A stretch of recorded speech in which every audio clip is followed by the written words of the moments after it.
자원 두 번째 시간입니다. 에너지 자원 중에서 친환경 에너지원에 대해서 알아보도록 할게요. 친환경 에너지원이라는 것은 한마디로 재생에너지라고 볼 수가 있는데요. 수력, 풍력, 태양에너지, 지열, 바이오에너지 등등이 있고 2022년 기준으로 했을 때는 이 중에서 친환경 에너지원 중에서는 수력에너지 생산량이 가장 많은 편입니다. 물론 재생 가능하고 고갈 가능성이 낮지만 높은 수준의 기술이 필요하기 때문에 제한된 지역에서 상대적으로 소규모 발전이 이루어지는 편이다 라고 보면 될 것 같아요. 생산량 변화가 1위가 수력이라고 했죠. 그 다음은 풍력 이런 식으로 2022년 기준으로는 생산을 합니다. 그러면 각 주요 친환경 에너지원 분포 볼게요. 수력 발전, 수력 볼게요. 수력은 어떤 곳에서 이런 발전이 이루어지냐? 입지로 봤을 때는 큰 강이 흘러서 유량, 물의 양이 많은 우리가 홍수가 무섭잖아요. 홍수 피해 나면 물이 갑자기 이렇게 많아지기 때문에 그만큼 수력 발전을 하려면은 물의 양이 좀 중요합니다. 그래서 유량이 풍부한 곳, 그 다음에 수력 발전은 물이 떨어지는 힘을 이용해서 또 발전을 할 수가 있어요. 그래서 높은 산지가 있어서 물이 떨어지는 힘인 낙차 확보에 유리한 곳, 그 다음에 빙하가 녹은 물이 흘러내리면은 빙하가 녹았으니까 물이 또 많겠죠. 그런 지역에서는 수력 발전이 많이 이루어져요. 그래서 브라질, 그 다음에 캐나다, 노르웨이, 이런 특히 캐나다, 노르웨이 같은 경우에는 위쪽에 있어가지고 빙하 녹은 물이 흘러내리는 경우가 많다 기억하면 되고요. 그 다음에 풍력 보겠습니다.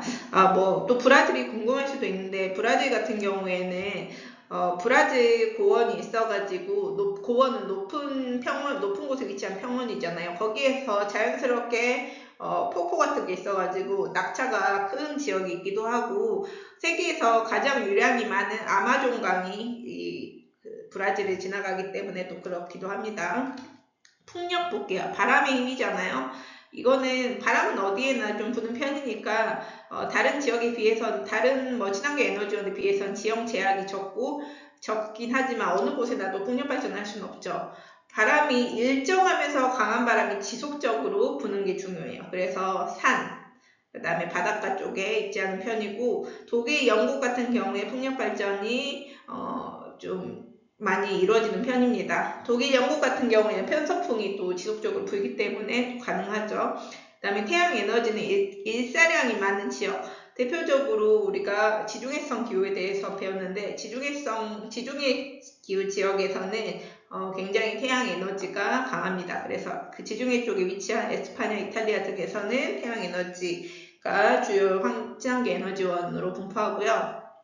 지열 발전, 이거는 화산 폭발이 일어나는 지역이 좀 많죠. 그래서 뜨거운 지하수를 이용할 수 있는 화산 활동이 일어나는 지각판의 경계부에서 많이 지열 발전이 이루어집니다. 그래서 인도네시아, 뉴질랜드, 이탈리아 같은 지역에서 지열 발전이 주로 이루어지고요. 그 다음에 바이오 에너지 보겠습니다.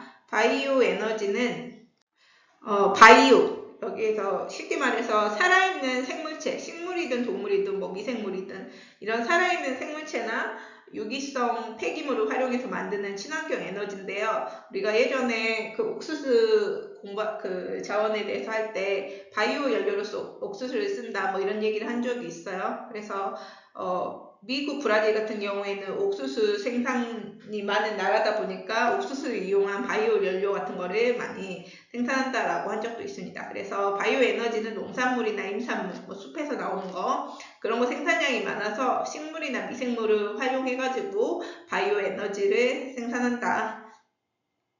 이렇게 지도랑 같이 기억을 하면 좋습니다. 지금 캐나다, 이 수력이 이 색깔이죠. 진한 파란색, 캐나다, 노르웨이, 아이슬란드 다 위쪽에 있죠. 그래서 빙하 녹음으로 활용하기도 하고요. 브라질은 아까 브라질도 수력 발전이 많이 이루어진다고 했습니다. 그 다음에 풍력은 하늘색인데요. 독일 예시로 들어가져 있네요. 물론 에스파냐도 이쪽에 편서풍이 많이 부는 이쪽 서부 유럽 쪽 같은 경우에는 많이 남부 유럽, 서부 유럽 이렇게 편서풍을 직접적으로 받는 지역에서 풍력 발전이 좀 이루어지는 편이고, 태양광은 아까 지중해 근방에 있는 곳, 그래서 에스파냐도 좀 있는 편입니다. 물론 중국도 태양광 발전 많이 하는 편입니다. 수력도 있고요. 없는 건 아니에요. 근데 특징적인 지역들만 그 예시로 들어준 겁니다. 중국 같은 경우에는 수력, 그 다음에 풍력, 그 다음에 바이오 에너지도 많이 하네요. 미국이나 브라질, 상대적으로 보라색, 바이오 에너지 비중이 큰 편이다라는 것을 또 알 수가 있습니다. 그 다음 지열 발전 하면은 아까 아이슬란드, 여기에는 그 대서양 중앙해령이 드러난 게 아이슬란드라고 했죠. 그래서 지열과 관련이 있어요. 그래서 아이슬란드 있고, 그 다음에 동아프리카 지구대가 지나는 이 케냐도 지열 발전, 이탈리아도 여기 표시가 되어 있고요. 이런 식으로 이유들을 한 번씩 보면서 기억을 하면 좋을 것 같습니다. 그럼 지속가능한 에너지를 생산하는 방안. 이제 화석 에너지를 대체하는 친환경 에너지로 체계를 변화하자. 그래서 체계적으로 변화하자. 이걸 에너지 전환이라고 하는데, 말 그대로 탄소 배출량을 줄여가지고 지속 가능한 미래 에너지를 확보하자. 이런 거예요. 그래서 그렇게 하기 위한 과제로서 지능형 전력망, 스마트 그리드를 개발해야 된다. 그래서 책에 지능형 전력망이라는 것은 기존 전력망의 IT 기술을 접목해서 전력 공급자와 소비자가 양방향으로 실시간 정보를 교환함으로써 에너지 효율을 최적화한다. 이런 거 해가지고 나오기도 하고요. 에너지를 저장하는 장치도 필요하다. 그 외에 각종 지역에서 그 탄소 중립, 탄소를 적게 사용하기 위한 여러 노력을 하고 있다. 이런 내용들이 나오고 있고, 법과 제도를 정비하는 건 당연하죠.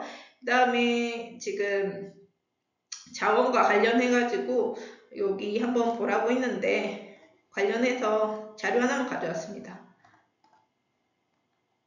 여기 한번 같이 볼게요. 지금 아까 말했던 페르시아만이 여기입니다.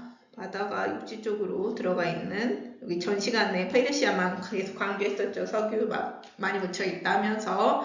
그리고 우리가 그 뉴스에서 많이 보고 있는 호르무즈 해협이 어디냐? 이란 바로 지금 아래쪽에 위치한 여기가 호르무즈 해협입니다. 여기를 봉쇄했다. 이런 내용들이 그 뉴스에서 나온 거예요. 그래서 페르시아만에서 이제 석유를 가지고 이동하는 배들이 여기서 막혔다는 그런 내용들이죠. 그러니까 석유를 실은 배들이 통과가 안 되니까 전 세계는 계속 석유를 쓰고 있는데 통과가 안 되다 보니까는 문제들이 많이 생겼던 거죠. 여기까지 할게요.